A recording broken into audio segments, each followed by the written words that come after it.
There are deep Christian themes in The Two Towers, just as in all of Middle-earth, but people deny this because Tolkien wasn't about allegory. However, Tolkien's faith seeps into the characters from The Two Towers movie. Join Matt Vandevort and I as we discuss the subtle themes in this movie that you haven't picked up on before. And don't forget to like and subscribe. This is the first in a three-part series on the worldview surrounding characters in The Two Towers. So this first part's on Gandalf and Aragorn, the second is on Faramir, and the third will be on Frodo, Sam, and Gollum. And you can find those last two videos at the end of this one. Hope you enjoy. Hello everyone, thanks for tuning in to the White City Podcast. Today I've got back with me one of my co-hosts, Matt Vandevort. Hello. It's great to have you back, Matt. Thanks, Philip. And we, as I said in the intro there, we're going to be talking about the Two Towers movie and some themes that, some general themes that I've kind of narrowed down to a few important characters through the story. So those being Gandalf, Aragorn, Faramir, Frodo, Sam, and Gollum. Kind of in that order. So we'll just go through each, talking about some different themes with them. Particularly that would be more Christian worldview, I guess, focused. Not that we're trying to, shove these things and be like, oh, this is like exactly clear what Tolkien is all about, like creating a Christian story more or less, but these are just what naturally happen to flow from his writings.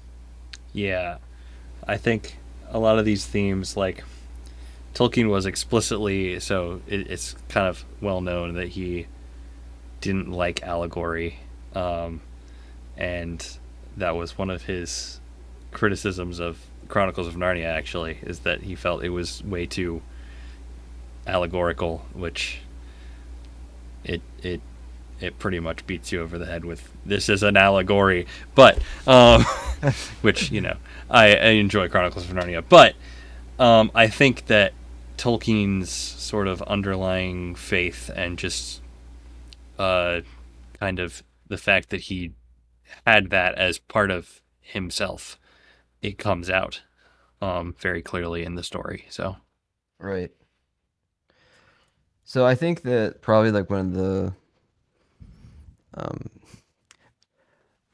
I don't know if it's something that people think about a lot when they watch the Two Towers movie, but Gandalf, when he's talking about how he's like come back from being Gandalf the Grey, he refers to being like sent back. yeah, So obviously there was somebody was sending him, and I can't remember from reading the Two Towers if that's like if the language was like particular that it would have been referring to someone in particular, but yeah. So I don't know if Tolkien anywhere explicitly says who it is that sends him back, because we know that he was initially sent, sort of commissioned by the Valar. But I know, like, kind of the prevailing theory, and the theory that I like the most, is that it's not the Valar that send him back, it's Iluvatar sending him back. Kind of in a, the Valar made this decision to oppose evil, and this is me putting my stamp of approval on it, and seeing it through. Kind of one of the few places of, it's not directly mentioned, but it's kind of direct intervention, which doesn't happen a lot in Tolkien's stories. I think I can think of one place where it's explicitly stated that Iluvatar intervenes, which is with the Númenóreans sailing back to, or trying to sail to Valinor, and but yeah, so I think it is an instance of, this is Iluvatar kind of more directly intervening in the story, rather than kind of the Valar being like, nope, you have to go back, because again, with when the Valar send Gandalf and the rest of the Astari, it's sort of a, all right, now you're gonna sail to Middle Earth and get there, by boat. Whereas when Gandalf comes back, he's like, I faded out of time and existence, and then I kind of just woke up on the mountain like a few hours later, but to me it felt like an eternity, which I always kind of interpret as he's not, for that brief period of time, he's not actually in Arda anywhere. He's not in the created world. I almost called that the Mundus. I'm thinking about Elder Scrolls. But he's not in the created world. He is now back outside of the world with Eru, and Eru goes, no, no, no, go back, go back. Here's your you've got stuff to do. And so Right. and then he proceeds to basically get stuff done. Pretty much from the moment he gets back, he's just like, all right, it's go time. Which I think is why, like, what I find interesting, because the colors of the different wizards are never really explicitly stated to mean anything, but then there's people talk about different ideas of, like, okay, why is Gandalf the Grey? Why is Saruman the White? And then why does Gandalf become Gandalf the White? And all this stuff. And I think it's, I think we've talked about how, before, my kind of take on Gandalf the Grey is that Gandalf the Grey is sort of just like moving around, nudging people in the right direction and being like, hey, you should go take your kingdom back and kill that dragon. And hey, maybe this hobbit should go on an adventure. And whereas Gandalf the White is like, we're gonna do this and we're gonna do this, and everybody needs to get their crap together because we need to go take care of this right now. Yeah. No, that's yeah. So true. It's like it's interesting, and I could have put down there too about, like, I don't really, just watching for this time, when I watched it this time around, Yeah. I don't entirely get, like, all of the point behind, like, Gandalf not revealing Gandalf the White to Theoden until Yeah. he, like, So gets there. so in my estimation, so I will say that is one scene that I think is kind of different between the books and the movies, is that, like, in the books, Theoden, or in the movies, Theoden is, like, directly cursed, and it's kind of implied that he's, like, Saruman is, like, possessing him, almost. Like, when Gandalf rebukes Theoden and, forces, like, lifts the curse, basically, you see that scene of Saruman flying back in Isengard.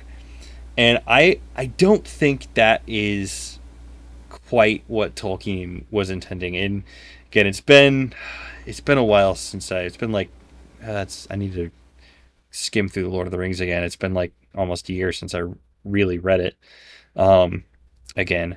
But in that scene, it's more that Saruman's influence is Wormtongue. Like, it's not that Saruman is casting a spell on Theoden. It's that Wormtongue is like, hey, everything sucks and you should do nothing about it. And so he, like, I think it's a much more, like, metaphorical de-aging of what happens to Theoden, where, like, you can almost, like, this might be a bit of a stretch of an analogy, but, like, in the Old Testament with, like, David and Bathsheba, where, like, David is the old king, or the king who should be out riding to war, but he's at home.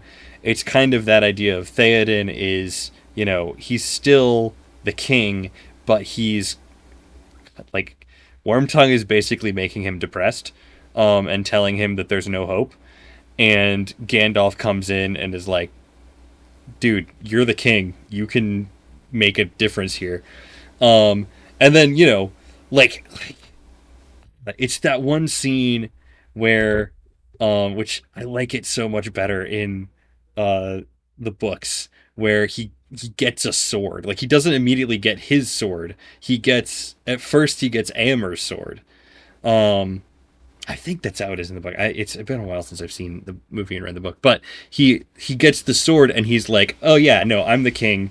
I'm moping and sad because my son died, but I have time to mourn him later. We need to go take the fight to Saruman." Because that's the other thing that people forget, is that Theoden doesn't. They're not fleeing to Isengard to hole up to survive.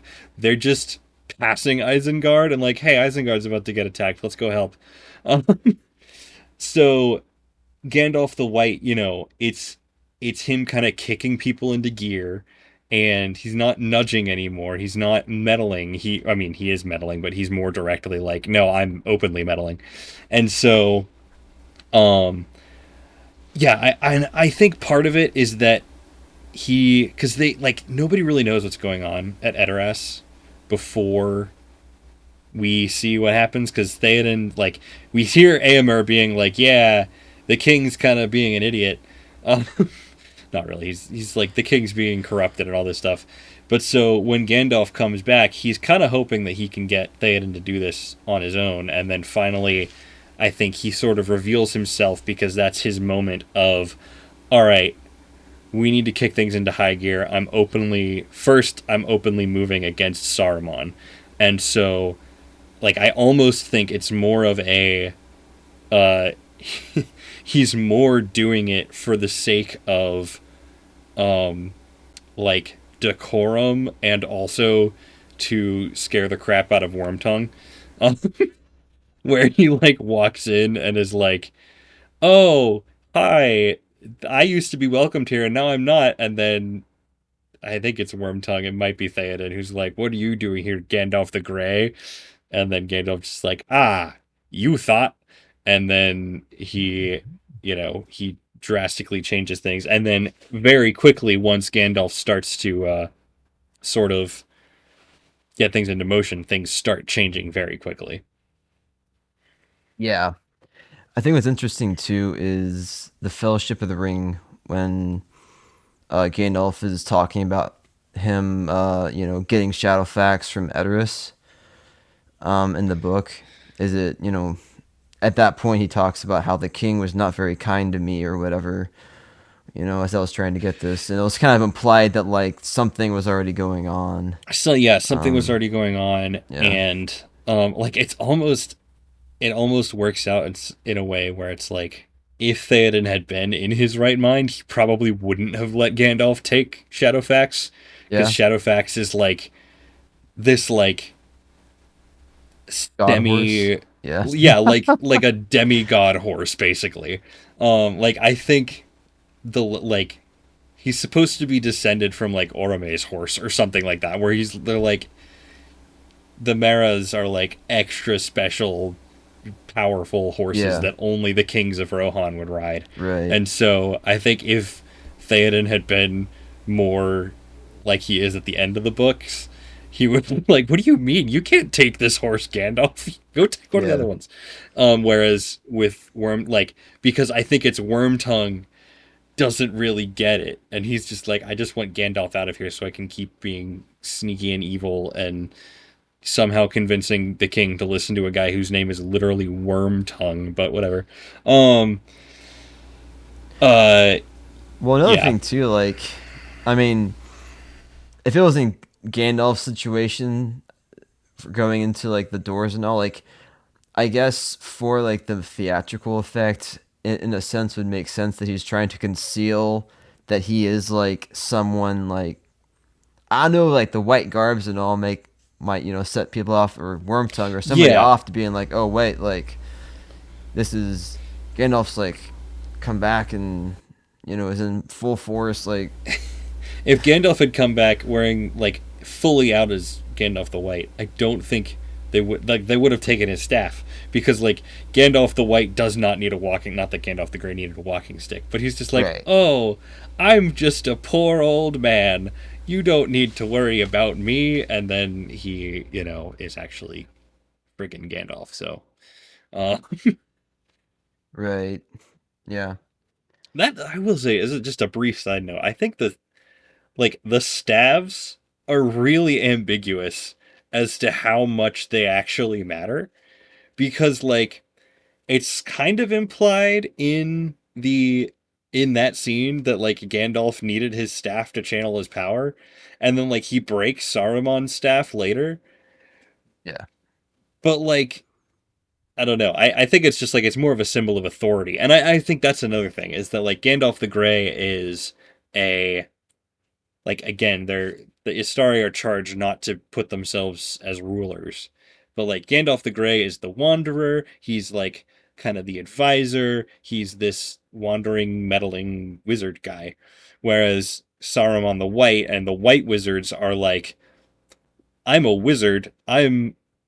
I have there's this kind of unspoken measure of authority that puts him kind of over people. It's honestly it's an unspoken spoken measure of authority, whereas Gandalf the Grey is very much oh no, this is just I'm just here to advise and to guide, whereas Gandalf the White is I'm here to raise an army because we need to go take care of some stuff. Yeah, that's true. I think uh I know Mark has kind of at times kind of secretly got in this idea of a soft and hard magic system. Yeah, yeah. Well, so I mean, we could talk about soft and hard magic systems. I don't know how long Maybe you that's want me another to. maybe that's another Because podcast entirely, maybe huh? maybe I will say Yeah. I think I'm curious to see what his opinion on it is because to me it's a very soft magic system where Yeah. it's you're not Gandalf isn't going around being fireball, but And he but doesn't need his staff to be magical. yeah, I don't think he actually needs the staff, but I think again, if we're gonna get in magic system talk and Dungeons and Dragons, it's his spell focus where he can do magic without it, but it amplifies it. But yeah, I think that's one of the things that's interesting, and honestly, one of the ways in which I don't think this is carried over as much into modern fantasy, where magic is more of a spiritual state of being in the Lord of the Rings than it is oh, you can go and learn how to cast spells and do all these things because it's a magical world. But anytime you see sort of systemized magic, most of the time that is kind of an evil thing.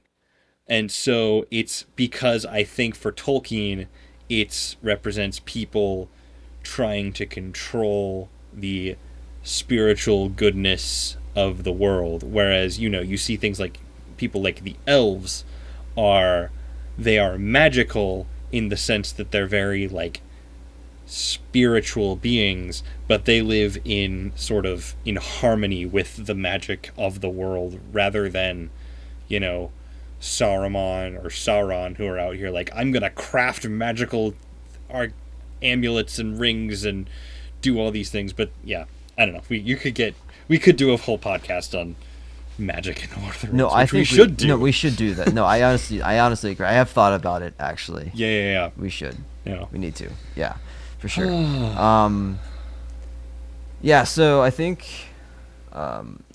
this, not that Gandalf the Great necessarily was never a beacon of hope to people, but with Gandalf appearing, right at the end of the Battle of Helm's Deep, I think it kind of really focused in him as being hey, now Gandalf, this is this is the beacon of hope, right? He's the one who's kind of leading the charge, as you're saying. I think that Beacon of Hope is a really good way of describing Gandalf the White, whereas Gandalf the Grey inspires hope in people. He goes around and just sort of plants an idea in, with Bilbo in The Hobbit, where he kind of and Thorin in The Hobbit, he kind of plants this idea in their heads of hey, what if you did this? And when they're like, I don't know, he's like, I bet you could do it. Like, he kind of gives them that little spark of, hey, I think you should do this, which then inspires people to go do stuff. Whereas, yeah, Gandalf the White is very much like, I am here, everyone rally to me. I'm I'm going like, I don't know how many times he just like goes off to find an army and then shows up with a bunch of soldiers. Right, Um right. and or different things. And so I think that uh that's his. Yeah, I think Beacon of Hope is a really good, like, again, the scene, it plays out a little bit differently in the book, I believe. Like, I don't think Theoden, well, first of all, the beacons of Gondor in the books do not go to Rohan, they just go out to the rest of Gondor. um so he doesn't, like, so in the books they said there's this black arrow that I think Denethor is the one who sends the message to Theoden, like, hey, we need help. Whereas, or no, it's the red arrow. Sorry, the black arrows are the Yes, ones you're the right. bard uses. The red Yes. arrow, he's like, sends Yes. him a literal arrow. Yeah. Whereas the beacons go out to, like, the Prince of Dol Amroth and kind of the other parts of, because, like, in the movies you kind of get this impression that Gondor is like just Minas Tirith, but in the books it's like it's a whole kingdom with multiple cities and different places and different fiefs that are like all sort of beholden to the steward, but like they all kind of do their own thing. Like, in the book there's a scene where you have like he like describes all of the soldiers coming in, and they're just like, wow, they did not send nearly as many people as we hoped. Except for, like, the Prince of Dol Amroth, because he's the coolest character that never got in the movies. He is pretty sweet. Like, he's so cool, and also like part elf, and that's just kind of casually glanced over, like, Yeah. oh yeah, and also there's this other random commoner elf and commoner human who got married and then became nobles, and it's just like, but what about the whole, like, special, anyways. Yeah. So uh yeah, so that's what the beacons of Gondor do, is they summon the rest of Gondor to their aid. But I like that scene in the movie because it's like it's Gandalf's plan, and Gandalf gets Pippin to go and light the beacons, and so it's literally Gandalf lighting the beacons. Um and there's some of that in Gandalf the Grey. He's like the keeper of the flame of Voodoo. Arnor or something. Yeah. Ood, yeah. Well, okay, the Flame of Udun is the Balrog, because that's probably a Tumno, which is the big E, the first. Anyways, we can get Okay. really nitty Yeah. gritty. Anyways, I see. but like Gandalf is, I mean, he has the fire ring. Um, like, that's his ring of power, the is Narya, or whichever one it is that's associated with fire. Right. And so he's always sort of this he's always kind of had this association with fire and brightness and hope. But I kind of, in my mind, it's like Gandalf the Grey has like regular fire, and then Gandalf the White is like, I have holy fire. I have the power of the sun. But um yeah. So I think that is kind of the main distinction, is that Gandalf the White is Gandalf the Grey with, like, no qualms about what he's doing. Because, like, you look at, I don't think Gandalf the White would have hesitated at all if he was leaving Rivendell with the Fellowship. Because you read that section of the book, and like he consults with Aragorn, and they're like, what do we do? I don't know. And like as he's going through Moria, he's like, I think this is the way, and all that. And then Gandalf the White is just, he never basically questions what he's doing. Um yeah. Right. Yeah, that's very true. And yeah, so like just that first thing with Gandalf the Grey is that it's that spark of divine intervention in Lord of the Yeah. Rings. Um, Yeah. yeah, I think that's like that moment, and that moment, and then also like the other big moment that I see as like divine intervention is um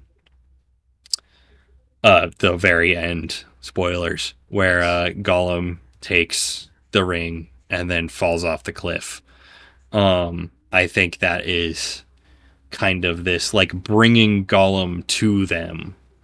Because like Tolkien went on record saying like everybody's like, oh, Frodo failed. How could he not put the ring in the thing? It's like Tolkien was like, no, he got farther than literally anyone else in Middle Earth could have gotten.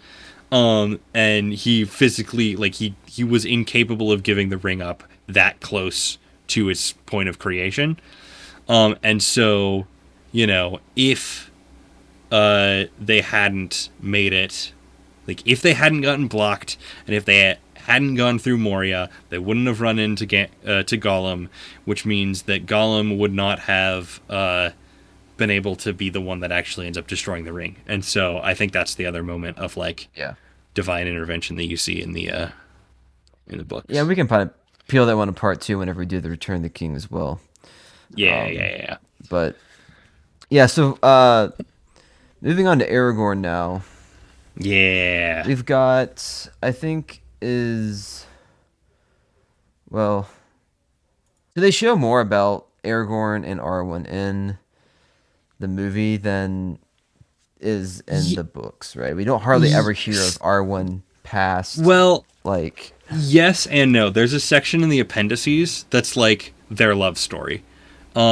So oh, we do really? actually. I don't remember that. It's been a long time since I've read it. I'm gonna be honest. I don't remember a lot of the details, but we do have this like their it's like their first meeting and it's some of their conversations. So we do Okay. have records of their Yeah, like love story, but true. like Lord of the Rings is not.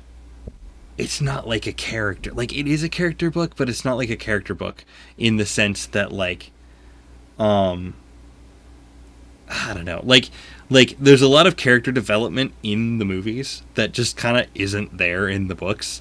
Like I know we've talked before about how in the books Aragorn never really has that like oh, I don't know if I want to be king. Like Aragorn's just like, yeah, give me the sword. I'm ready to go. Yeah, like he's just like because it's mostly that part of it is that Elrond is like, I will only let you marry Arwen if you become the king of Gondor and Arnor. And so Aragorn's like, all right, let's go do this. Like he never, like he, it's complicated because like even in the books, it's like I think that's one thing you don't really get if you're going to if you watch the movies is that the Fellowship of the Ring the fellowship still probably would have broken at the same point whether or not they get attacked and whether or not the Merry and Pippin get kidnapped because like at the thing they're like you only have to go as far as you feel comfortable going all these things like there's specific things laid out and like Boromir never intends to go to Mordor. He's basically just going with them because they happen to be going south. Right. So Yeah. Boromir's going south because he wants to go to Gondor. Aragorn He's gonna is follow them, like, right? yeah, he's like, he's not sure really what he wants to do, but he is like, he probably is also going to go to Minas Tirith. Um, and so he's like, yeah, I'm gonna go south. Like, I think he's more torn on it, but like, the Fellowship is not this like, oh, we're all united in a goal. Like, they are all united in a goal, but like, there's a chunk of it that's just companions by convenience. Um, I think like Gimli and Legolas are more committed to actually taking the ring all the way to Mordor, and the hobbits all want to go with Frodo because they don't know these weird tall people. So so yeah, and so yeah, Aragorn like his whole thing is like I'm gonna go south and save Gondor and become king. Like it's a foregone conclusion because like in the movies, we talk about how he doesn't get the sword till Return of the King. Whereas in the books, like as soon as they're like, "Yep, we're gonna take ring to Mordor. They stay in Rivendell for like a month or more, and at that time, Aragorn's like, "All right, go get the shards of Narsil. We're reforging this sword so I can go take over Gondor." And yeah, so like it's not that he's a shallow character. Like he's just uh once I saw this meme recently where somebody was talking about how like they'd never read or seen the Lord of the Rings, and they'd heard everybody gushing about Aragorn, and then they either read the books or watched the movies, and were just like, he's just that guy. He's just like the dude, like the manliest man, but also like in all the best ways. He's just he's like the epitome of manhood. Um, but he, yeah, so he's like, yeah, like I think the movies put a lot more contention on his claim to the throne, his relationship with Arwen, all these things that in the books it's just kind of like, yeah, I guess I gotta go be the prophecy guy. But yeah, and so I don't know. I like him in the books and the movies. I think I don't know. I think I like his portrayal in the books and the movies for different reasons. Like I think it's weird because I think that his portrayal in the movies is really good and really interesting. Like he is objectively an interesting character in the movies, and his whole like progression from I just want to be a guy walking around in the woods and helping save people randomly to I need to become the king of the world is I think it's really cool, and I think it's a really good character arc, but it's not really there in the books. Um I I do want to talk about the last point you have on there under Aragorn about Yeah. Sauron fearing Aragorn, Right.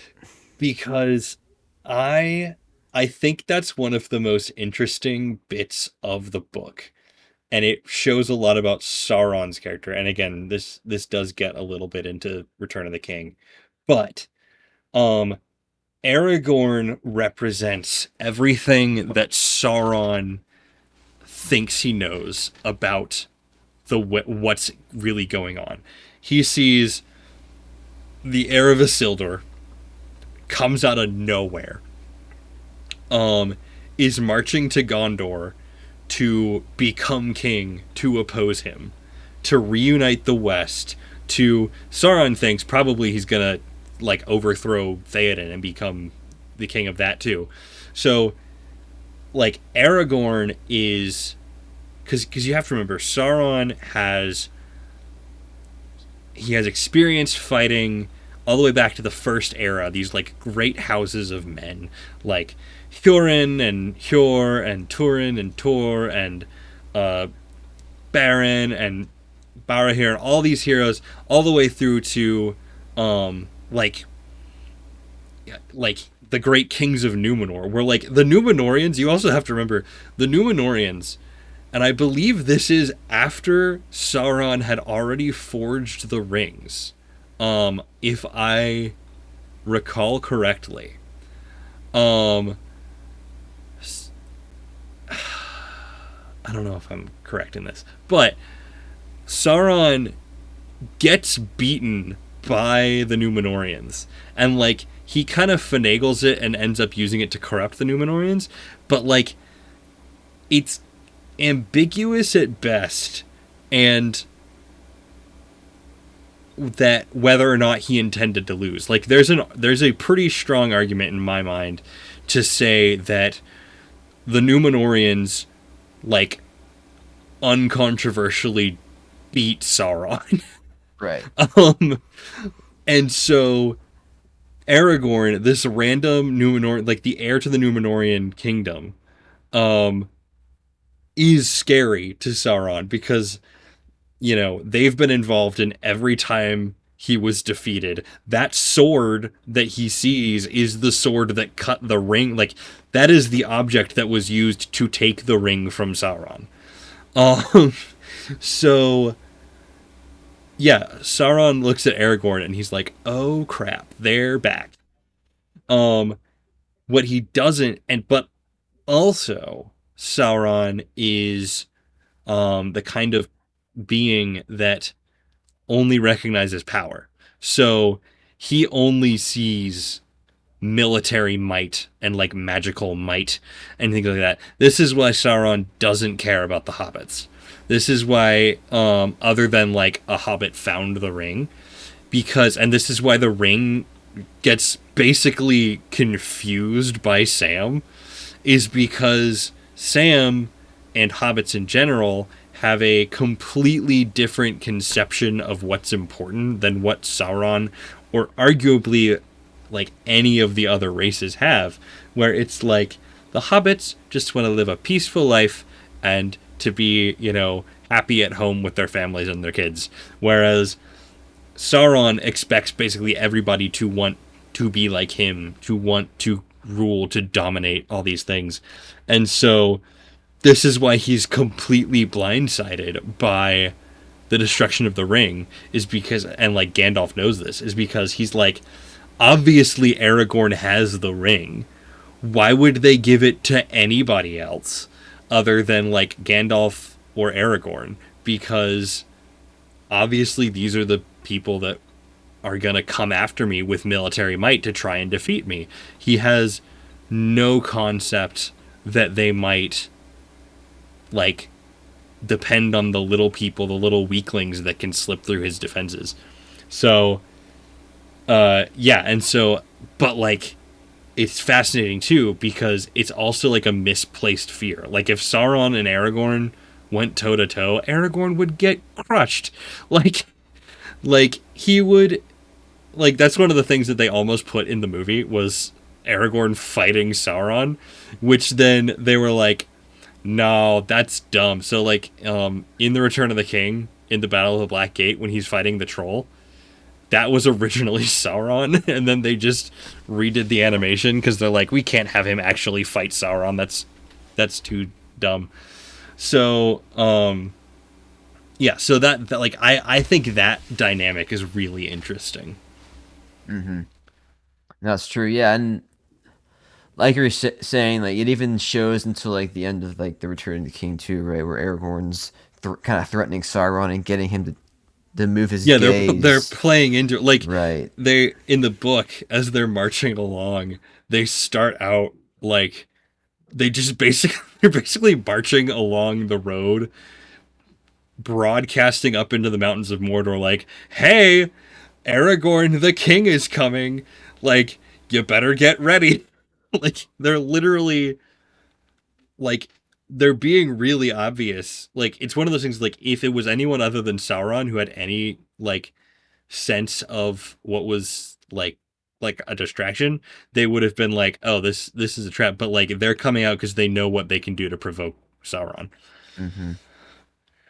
I wonder too. Now that I'm thinking about it, this is just a decide for that. But like,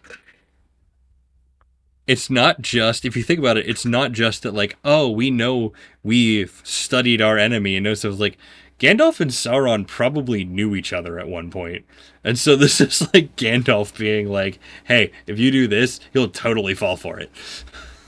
Interesting. Yeah. Back at the beginning of time. Um, True.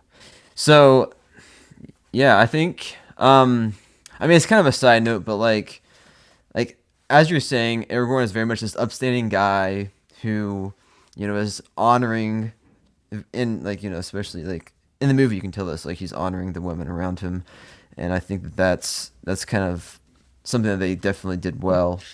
Something he would be in the book and the movie, Oh yeah, for no, sure. he like I think in the movies there's a little bit of this like, ooh, love triangle with Eowyn maybe, where like Aragorn is like, ah, maybe I should just marry Eowyn and not have to deal with all this stuff. But like, even in the movies, it doesn't come across that strongly. Um, but like in the books, it's just like, no, no, sorry, no. Like he continually is like, you should go be the best, like queen regent of Rohan, Um, like that is one thing where like he's kind of like in the books, he also kind of tells Eowyn like you shouldn't come to this battlefield because it's gonna go really poorly. Um, and so yeah, it's I think the movies kind of try to play it up a little bit more for drama, but like it's mostly that uh I don't know, it's mostly like Aragorn's not interested. But what's interesting about Eowyn is that like the books kind of put it that she's affected by Wormtongue's sort of curse as well, where she like basically has a death wish.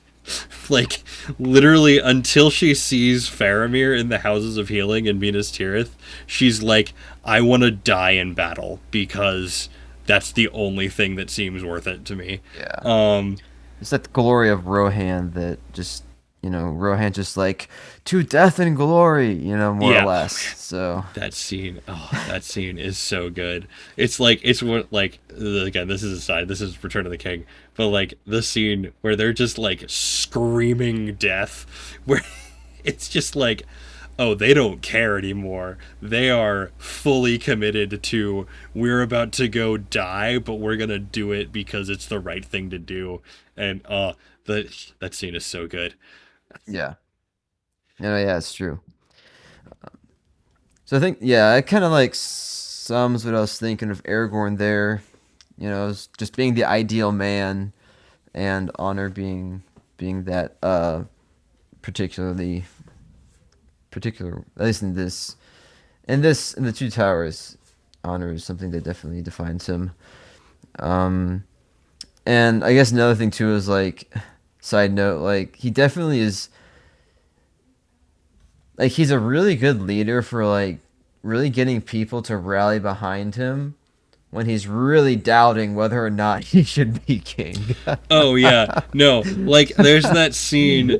Uh, there's so many scenes leading up to the battle, especially in the movies, where like he talks to that kid and is like, "That's a cool sword you got there," and then like it's kind of implied by the movie. You'll notice the kid doesn't show up again after the battle. The implication is that he dies. um, yeah, but um, also there's that the scene where he and Legolas are talking in Elvish about like this is not gonna end well, and then Aragorn finally retorts in like Common or whatever Yeah, common it tongue or is, whatever. Yeah. Westron, Uh, that I will die as one of them, and that's like kind of this moment of like everyone's like, oh no, Aragorn's scared. This might not end well. Um, but yeah, no, Aragorn. Like, I think that's part of his quality is that he is a leader, and uh he knows what to do to make people their best selves. Even though like in the movie, even though he's not sure of himself. And I think that like I really like his characterization in the movie. I don't think it's like accurate to the book, but I think it's and I don't know if I'd say it's better than the book, but I will say like I think it's a really interesting take on the character. right. Yeah. Thanks for watching, and check out the next two videos here on your screen.